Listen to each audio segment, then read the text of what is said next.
So we'll just start at the top. This is a great one for you, Jennifer. So what are the consequences of a transplant for a living donor? What are the risks for a living donor? So Jen wanted me to talk because we do live donors at UCSF and they don't. So we do about 20 or 30 live donors a year, and the important thing for the donor is protection of their health, right? The first thing is do no harm. So you're taking a healthy person and putting them at risk. And the risks are bile ducts, because you're chopping off part of the liver, so that's going to leak. The bile's sort of going to leak. You put up a bit of flap there to stop it leaking. It's about 14%. And then there's the risk of any surgery, heart, lungs. So we are actually very, very rigorous. If we have a donor, we have a totally separate team, not us, who looks at the health of the donor. So first they fill out a questionnaire, the surgeons look at them. If they're like most of America and they're overweight, they get rejected. If they have heart disease, diabetes, surgery, abdominal issues, they get rejected. So you've got to be pretty healthy, you've got to have the same blood type as the recipient, and you have to have the same plumbing. So you have to have the sort of plumbing to your liver. Dr. Guy showed you all the bile duct and artery and vein, and there can be aberrations. So you have to have plumbing that you can leave half for you and half to your donor. So that takes a lot of evaluation. And lastly, the recipient has to be accepted for transplant. If they're not a transplant candidate, they can't get a live donor. Okay. Trying to sort these out into some meaningful way. Get ready to jump. These don't work. There's another important one here I wanted to touch on because I've heard it before. Well, here's a pretty straightforward one. Is there a maximum age for receiving a liver transplant? That's yours. No, there is not a maximum age, but there is a lot that's taken into consideration. I think one thing to say is that age is just a number, and what we're really looking for is to see what the physiologic age of someone is, meaning, are they healthy? Do they have other problems going on? And different centers across the country do different things, and in fact, UCSF has done a lot of data looking at people who are even older than the 70s, but there's not an absolute age, and I think people need to be carefully evaluated independent of what their age is. I don't know if you guys agree. There's controversy, of course. Yeah. What I tell the patient is you're only getting a pre-used liver. The rest of you stays the same.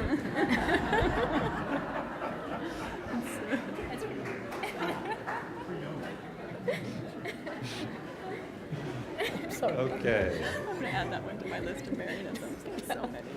So this is another, I think, issue that comes up frequently. Or what suggestions do you have to manage pain in PSC? That's a really hard one. Certainly if you have cholangitis, it's simple. You just treat the infection. But what if you have pain from a large liver pressing on your ribs, pressing on your back? We all know the opioid crisis was precipitated by using opioids for pain without any data that it works for chronic pain. And we try very hard to not have patients take chronic opioids because it will make them a very difficult transplant candidate, and our center makes you go off opioids if you want a transplant because of the difficulty of managing you peri-transplant. So we push very aggressively non-opioid medications, heat packs, massage, other alternative medicines to really help, because the liver itself doesn't have pain fibers. It's the covering of the liver, and it's the sort of out of whack. If your liver's too big, you're not walking right. So doing things that really help maximize your joints and muscles. I don't know what you do. Completely agree. She agrees. Do you I agree? agree. Okay. Of course, I'm going to agree with her. So there are several transplant, obviously, related questions here, and I think some of them are related around the differences to the recipient between cadaveric, deceased donor, and living donor. So what can the patients expect? Yeah, it's a great question, and there's been data. David Goldberg is one of the researchers who has looked at this, and he looked at the differences between people who underwent deceased donor liver transplant versus living donor liver transplant for the indication of PSC, and showed that they both have equivalent outcomes. So ultimately, the livers themselves are excellent. It's just the problem is for a lot of people they don't have a donor. And what about marginal livers? That was another question that came up. If it's not an ideal. Yeah, so one thing I didn't talk about is that because in our region in particular, MELD scores are so high at the time of transplant, we are trying as a liver community to be very creative and safe in how we use livers. And so there used to be this concept of extended criteria donors, which meant that this is, I think, another thing I've learned from Marion is that there are A+ livers and there are A- livers, but they're all an A. And so the idea here is that an A+ liver is from a younger donor without necessarily any other problems before they donated, but those livers are going to likely go to the people who have the highest MELD scores on the list. And so then there might be other donors who maybe there's a little bit of extra fat in the liver, or maybe the donor's age is older. But one of the things that I will say is that the surgeons are excellent at really thinking about, is this the right donor? And so when I said the right liver for the right patient at the right time, I was also thinking about all these pieces that go into determining if an extended criteria donor, which we don't really call anymore, is the right donor for the patient. So it's really trusting in the team and understanding that those livers are still going to do well when selected for the right person. And I don't know if Arpana or Marion want to comment on that as well. I think the other big group of higher risk donors that we're starting to use a little bit more are those that might have had infections in the past, so hepatitis C donors. And you'll probably talk to your surgeons about this as you get evaluated for transplant, is taking some of these higher risk donors. So I think exactly what Dr. Guy was saying, we have to get, if living donation is not an option, and if your MELD scores are going to stay low, but you have all the other indications for needing a liver transplant, then we have to be a little bit creative on how to get you there. Yeah, and I think you need to know that only 1/3 of livers are perfect. And nothing's ever perfect, right? Because you don't really know where that liver's been for however many years. But you can't find anything bad about it. But that means 2/3 have something wrong with them. But as Jen said, doesn't mean they're not good donor livers, and your surgeon will tell you what that something wrong is, but you need to understand that. We're not all going to offer perfect livers because we don't have them. Great. Getting back to Dr. Peters' talk, a couple questions here related to vitamin D, I believe, and fatigue. So first, is it better to receive vitamin D through sun exposure or through supplements? Well, if you're like me, you're not allowed out in the sun. But if you're allowed out in the sun is better. And what about low-level LED light therapy? Any benefit to the liver? All right, I have to pass on that one. I don't know any data on LED therapy for vitamin D supplementation. Do you, Dr. Bolus? No. Okay, we don't I'm know. the questions. I'm just reading the questions. So a couple of questions on fatigue. The first one is, I think naps are overlooked, I agree, as helpful for fatigue. Don't feel guilty. I guess that was more of a comment than... Okay. You agree? I agree. Do you agree? Yeah. Naps are good? At the appropriate time. Here is another one on fatigue. In autoimmune hepatitis PSC overlap, that seems to be well controlled with treatment, no cirrhosis, no obstruction. Is it likely that the liver disease is the cause of persistent fatigue? So I guess that's the question is in PSC, if you don't have cirrhosis or obstruction, but you have fatigue, is it due to the disease or? I think that's an incredibly difficult question to answer, because I really believe after many years seeing patients with PSC that their fatigue is real. And if you have cirrhosis, your fatigue is worse, but you can have symptomatic fatigue, and you need to work on ways to minimize that fatigue. On that self-care page, go through what works for you. And I think Jennifer bringing up mindfulness, I just couldn't think of the word when I was there. I was having a senior moment. But mindfulness is clearly really critical, to be in the moment. What works for you? So I believe it probably is related.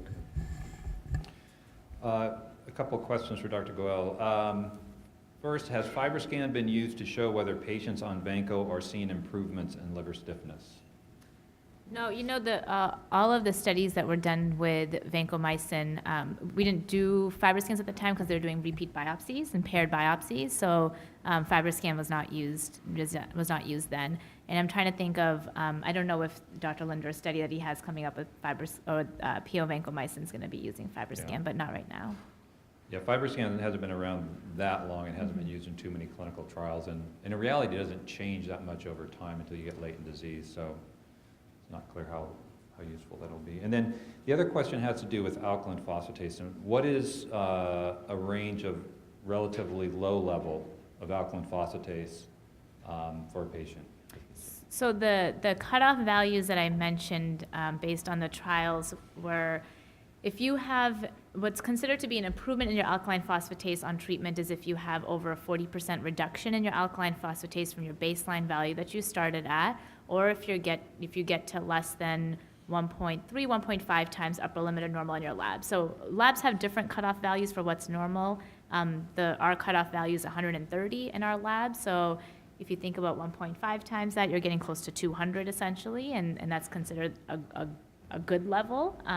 But if you are starting at 200, then you want to get to, ideally closer to 130, so greater than 40% reduction. So normal ranges based on what you're starting at, but and based on your lab, but you want to get to as low as possible.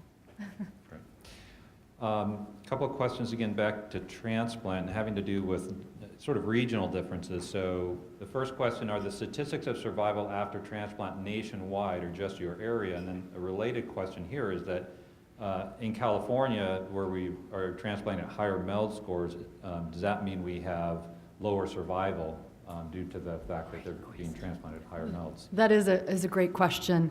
And the survival data is nationwide data, and all regions have the same survival.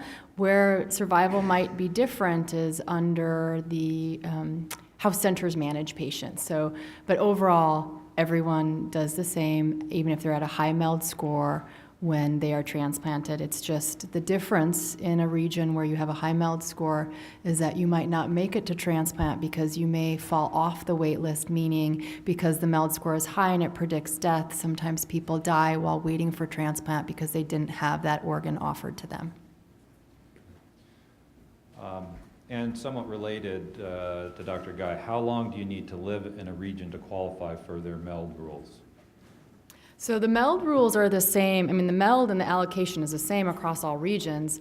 So that's not different. It's just that in low MELD areas, there are more donors to recipients, and that's why, therefore, you are transplanted at a potentially lower MELD. You can get evaluated at as many centers as you want, listed at as many centers as you want. So you would, first, the way it works for us, for example, is if I have a patient that I am referring to a different region, they are referred, we send the records, and then that center looks first to see if they are contracted through insurance to be evaluated at their center. And if they are contracted through their insurance, then the patients can arrange to go to that center. They are evaluated. Oftentimes, they do the same tests that we have all done, so repetitive tests sometimes, but then ultimately they make their own decision about whether the patient is on the list. If they are listed then, and their MELD score is low, a lot of our patients, they come back here and they wait, and then when their MELD score gets to a score where it's what we call competitive for a transplant, meaning it's high enough that they're going to be at the top of the list at that center in that region, they will fly down there and they will stay there. And one of the things, and oftentimes my patients are there, for a month or so before their transplant, but that's variable. And then after the transplant, different centers have different requirements for how long they require the patients to stay, but at least a month, but sometimes centers require more than that. For Dr. Peters, is joint pain a common symptom or more a UC symptom? If so, what's the best treatment? And then related, Tylenol versus ibuprofen. Good questions. Joint pain is common in autoimmune diseases, especially autoimmune liver disease, and PSC is no exception. Ibuprofen, non-steroidals are fine except in patients with cirrhosis, so you shouldn't use them in cirrhosis because you can precipitate renal failure. But if you don't have cirrhosis, what I say is alternate Tylenol and ibuprofen. Ibuprofen rips up your gut. Tylenol is bad for your liver if you take too much, so alternate them. No more than 2 grams of Tylenol a day, and that's true for you too, for your caregiver as well as you. Don't drink alcohol with Tylenol. It makes toxicity more worse. But I think it's best when you alternate non-steroidals and ibuprofen. I don't know what others do. Any comments? We agree. I agree. They're still intimidated by you, Marion, I can tell. Shall I go? Here's, I think, a pretty straightforward question. Is a liver transplant always needed after a bleed out from esophageal varices? No. The goal of when someone comes in with a esophageal bleed is to stop the bleed endoscopically. If we are unable to do that with the camera test where we can do that, then there's also a consideration for something called a TIPS procedure, which is a shunt that goes through the liver and connects the veins on the top to the veins on the bottom and reduces that pressure gradient we talked about. And the way that a liver transplant is involved in people who have a severe bleed is if the bleed causes a person's MELD score to go up, because it's the stress on the liver that then makes the liver sick, the MELD score could go up, and then that might be when the person starts to get offers for a liver transplant if they've already been listed for liver transplant. Another one related more to organ allocation, and this is, I think, a very kind of hot button issue in the PSC community. Is there anything being done to reform the MELD score criteria as it currently is, which often seems an unfair and inaccurate indication of severity for PSC patients? You're all jumping on that one. That's yours. That's yours, Dr. Transplant. Yeah, we're all transplant physicians here, so this is organ allocation right now is a very hot topic in our community as we're trying to figure out those balances between, as I mentioned, justice and equity.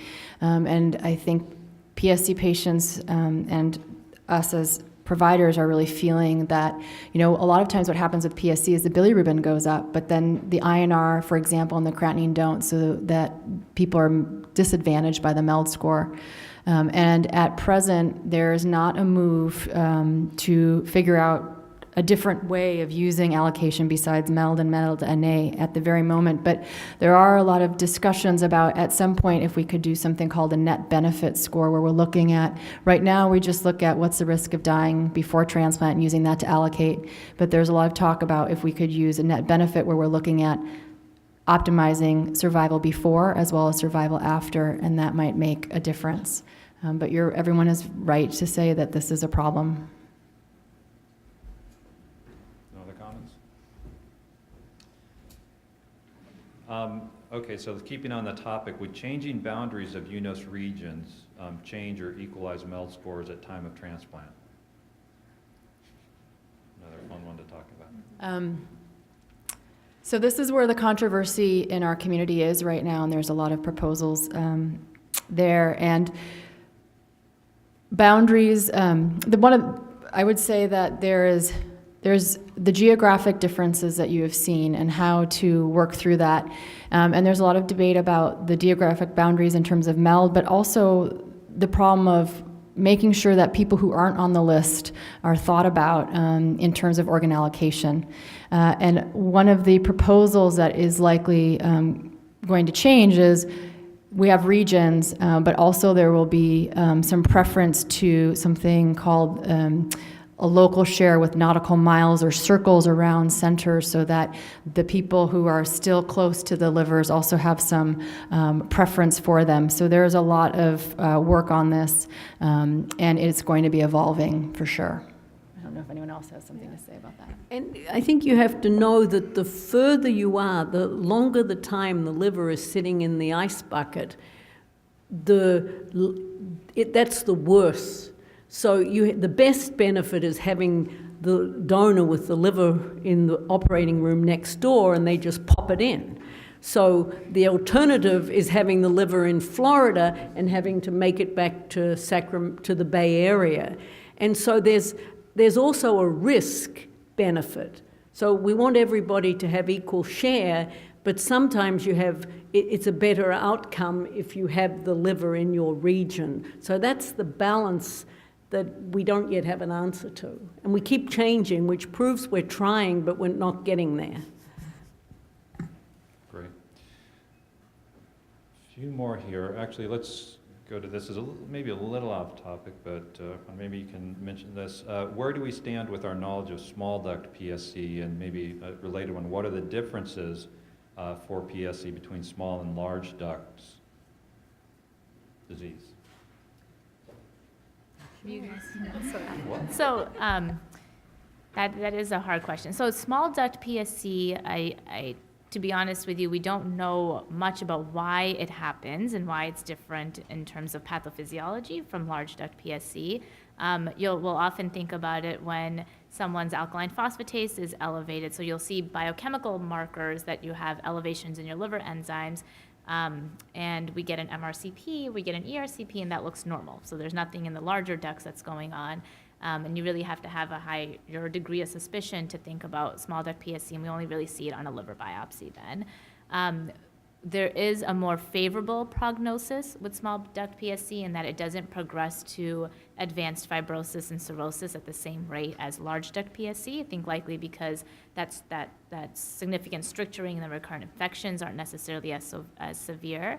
But that's honestly, in terms of the prognosis, that's all we really know about it. What was the second part of that? I'm missing it. Treatments, I think. Oh, treatment. The treatment is not, there's no endoscopic treatment, obviously, because there's no large strictures that need to be stented or opened up. But if you do have small duct PSC with elevations in your alkaline phosphatase, we still do talk about using ursodiol for treatment at this point. Can I say something? Yeah.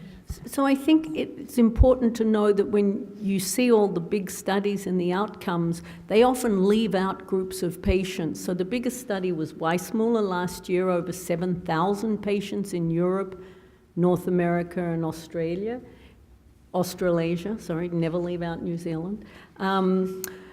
And they showed that, as Aparna said, that small duct PSC is better, but they didn't study patients with IgG4. They excluded those.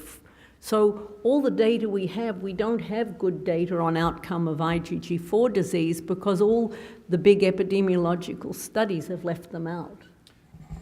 Wow, that opens a whole can of worms. Isn't that depressing? So can I make 2 comments, please? Yeah. So first, in terms of small duct PSC, I think one of the things to recognize is it's a very poorly defined group of patients, and we're working in the International PSC Study Group to come up with definitions. What do we mean when we say small duct disease? And if you look at the studies, they have different definitions, different requirements for that. And even when we meet and talk, we're just making these things up. So I think if you're given this diagnosis, you have to be sure that it's a correct diagnosis. If you don't have inflammatory bowel disease, you have an elevated alkaline phosphatase, your MRC is normal, say PBC is ruled out, you have a liver biopsy that just maybe shows some periductal inflammation, some signs that might be compatible with PSC, That's hard to say that's necessarily small duct PSC, but I think a lot of people get labeled with that. It's also important to rule out some genetic causes. In fact, I just had a patient recently who's had this unknown liver disease, and we weren't sure what it was, and his brother was listed for liver transplantation with a diagnosis of PSC. We set up genetic testing, and it turns out he's got MDR deficiency. So these things happen, you just have to be aware of that. And so I just want to highlight that with small duct disease, it does have better prognosis, but it's probably a mixture of lots of different things that you know, we're not quite clear about, and so you should be really careful and be sure you've got the correct diagnosis. The other question about the IgG4, so this is a real complicated issue because there is an entity called IgG4-related sclerosing cholangitis, in which there are very elevated levels of IgG4 in the serum. There may be other manifestations of this disease in other parts of the body, and it's been, you know, a newly recognized disease and usually not seen with inflammatory bowel disease. And so I think those have been excluded from the studies, the Weissmuller, the IPSC study group, because we think it's a completely different entity. Now, among patients with PSC, true PSC, there is a group that have elevated IgG4 levels, maybe 10% or so. They tend not to be as highly elevated as the IgG4-related sclerosing cholangitis. And there were some initial studies, or an initial study that suggested that those patients did worse if they had a very high IgG4 level. That's not really borne out in subsequent studies, and particularly in a randomized controlled trial.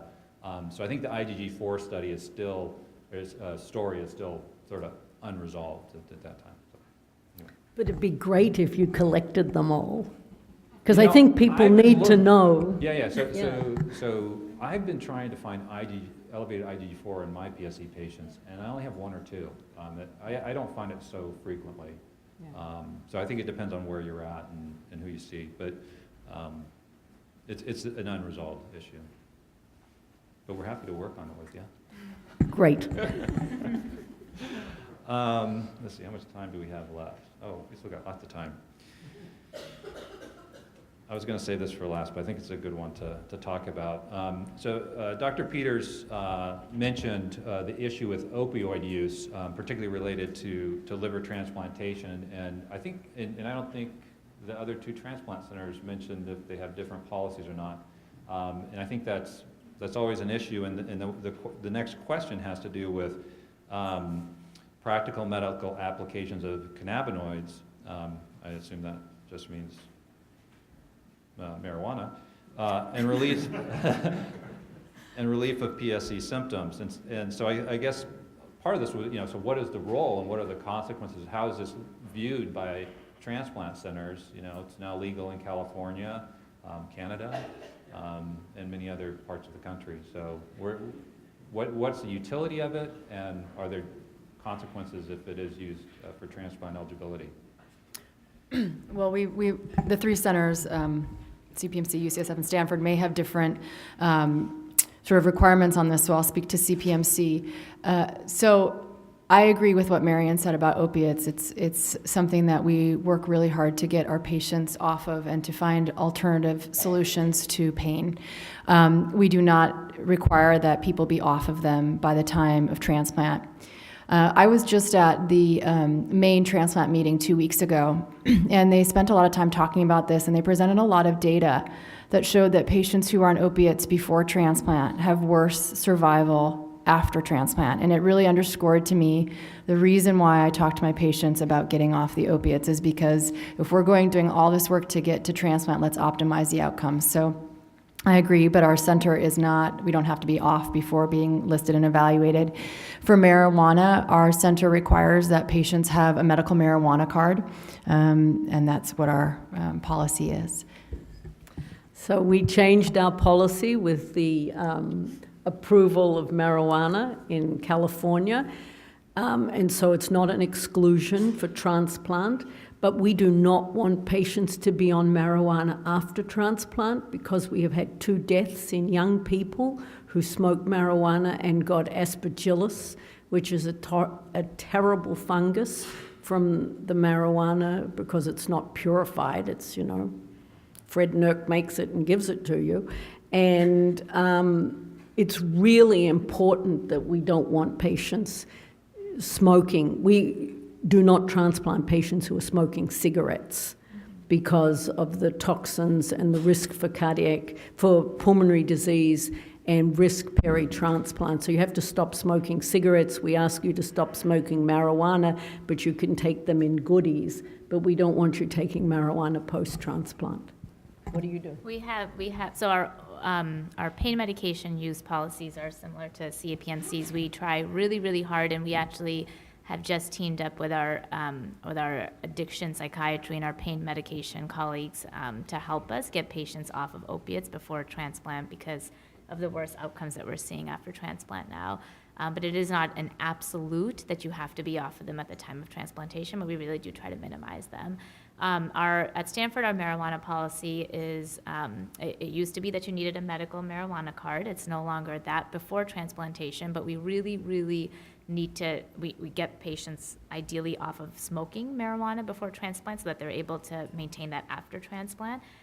We have similar absolute no smoking marijuana allowed after transplantation, and sure, a brownie every now and then is okay, but not smoking. Yeah, very good. Yeah, our oncology group was very concerned about this, and they tested several different sources of marijuana and found lots of different spores from all sorts of nasty bugs. So I think what Marion said is absolutely true.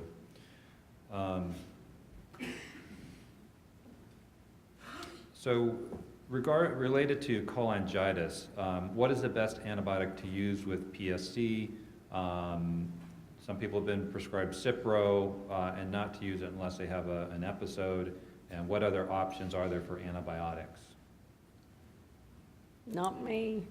I can talk. So the choice of antibiotics will vary, and it'll depend on a few things, especially if someone has had recurrent infections and has had other resistance to antibiotics in the past. But if this is a first episode of cholangitis, ciprofloxacin is one of the first-line medications that we use. There is, if with recurrent episodes of cholangitis or people that need to be on chronic antibiotics to suppress cholangitis episodes, we occasionally will rotate antibiotics, and the most common ones that you'll see are Augmentin, Bactrim, and ciprofloxacin in a rotating schedule, and then occasionally Flagyl or metronidazole as well. Those are the four most common ones that you'll probably see. But then again, remember, it does vary based on everyone's individual antibiotic resistance profile. So if you've grown something in the past in your blood or, had infections in the past, then your doctor might tailor antibiotics accordingly. Okay. This one's probably best with Miriam. Is there a correlation between liver damage and lack of perspiration and itching?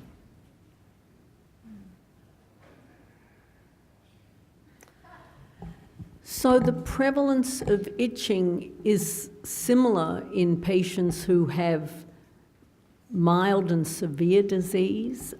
Patients who have obstructed bile ducts, it's higher. But the worst itching is seen in patients who have oncologic disease and are given FIU, and then they have sort of secondary sclerosing cholangitis, so it isn't a good correlation. But certainly if you don't perspire and you have very dry skin, that can make the itching worse, as I said. I've had a couple of younger patients complain about the itching when they're out playing basketball, and it's when they're perspiring that they really experience it. Just a few more questions left here that are maybe just slightly off topic or challenging. What is the current status of 3D printing for organ liver transplantation? Are we going to be able to print our livers in the future? One of the things I understand about the difficulty with organ engineering for the liver is that the liver has different layers to it, and those layers inform the function of the cells, and they cross over. So I went to a great grand rounds at UCSF a few years ago that talked about the challenges because of that. So it's extremely complicated topic, and for example, I think they're much further ahead for kidneys as examples than they are for livers. Okay. Can you address the difficulty and/or dangers for liver patients metabolizing medications like morphine or Ativan, especially when you're in your local ER and they give it without regard to your cirrhosis? I think this is a problem for all of us. You know, you get called at 2 a.m. and the patient's in the ER and they've already given the patient morphine, and often the patient doesn't know. And we'll tell the patient, we don't want you taking narcotics. If you have encephalopathy, you're not going to metabolize it. It may worsen your encephalopathy, may lead to more confusion, coma, getting intubated. And so I ask the patients to carry a card or carry it in their purse. So they say, I don't want these medications. Ativan you can become addicted to, and that is a very difficult issue. And we encourage our transplant patients to contact us at any time, and I can tell you they do. I don't know what you do. We do too, and in fact, I was on call this past weekend, and we have a patient that's dual listed somewhere else in the country, and they called us he was at the other center, and they called us. So because we always give people our phone number. So yes, and I agree, and I think there is a difference with people who have cirrhosis from PSC and people who don't have cirrhosis from PSC. So if you have horrible pain because you have cholangitis and you don't have cirrhosis, then sometimes you need that pain medicine because your pain is so severe. It's the difference is when you have cirrhosis and there's the risk that it's going to precipitate other problems, that those medications are even more serious in the emergency room setting. Quick question here. Are there other drugs being used in other countries that aren't approved here? For PSC, no. I think that's pretty easy, other than Norursa we talked about, which is in studies, but it's not approved. Jennifer, you're the director of the liver cancer program at CPMC, so maybe this would be for you. Do you know of any active clinical trials for cholangiocarcinoma anywhere in the world? And particularly, I think they're talking about more advanced disease. So yes, there are several, and cholangiocarcinoma, and Kiddis, your mom, could probably speak better to this. She is our expert about cholangio. But cholangiocarcinoma is in an interesting place right now because they are learning more about sort of the biochemical pathways, and there are some new pathways that have been identified in up to 30% of patients with cholangiocarcinoma. And UCSF, Katie Kelly is an oncologist there and has some really interesting work ongoing. And so yes, there are a lot of different trials for cholangiocarcinoma. The problem becomes that in cholangiocarcinoma, when there's advanced disease, oftentimes the bilirubin can go up because of obstruction of the bile ducts. And a lot of the treatments, oftentimes, as we mentioned, are processed by the liver. And if the bilirubin is up and the obstruction can't be relieved, then sometimes that makes people not a candidate for the clinical trials and the treatments. But yes, there are options, and we'd be happy to discuss them. And this looks like it's the last one, and we have a very long discussion about it. Do you believe more livers would be available if patients were allowed to compensate living donors for the risk they take on? If so, do you believe policy change would be valuable? So can we buy our organs? Is that somewhere we want to go?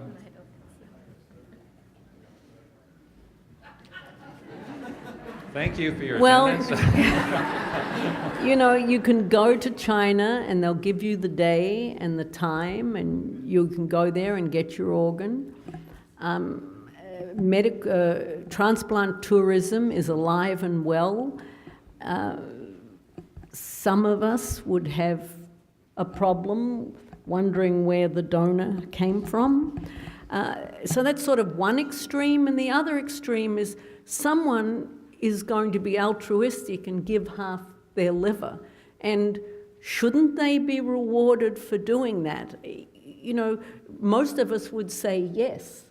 And is that the same as buying a liver? I think it's a real conundrum. And if the insurance will pay the donor, but will they pay them from their time off work? Will they pay them for their complications? I think this is a really important issue for which there isn't a simple answer. The simple answer is when we bought blood, we ended up giving a lot of people a lot of infections. right? I mean, I'm old enough to remember hepatitis C, hepatitis B, HIV.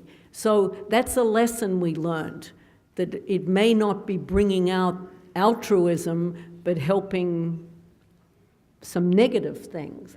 So I don't think there's a right answer, but I understand the background that we should reward people who are unbelievably generous to donate part of their liver.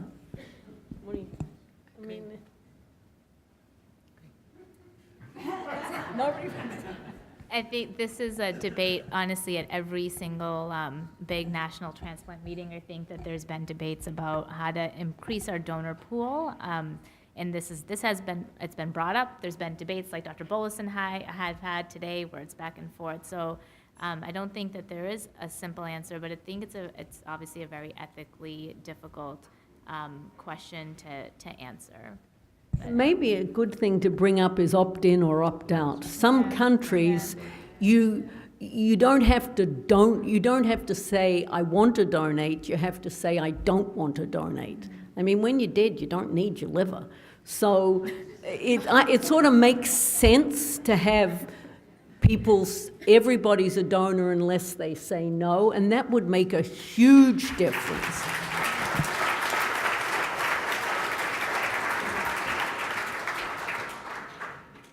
I think we'll leave it on that. And thank you all. And again, thanks to our panelists for coming.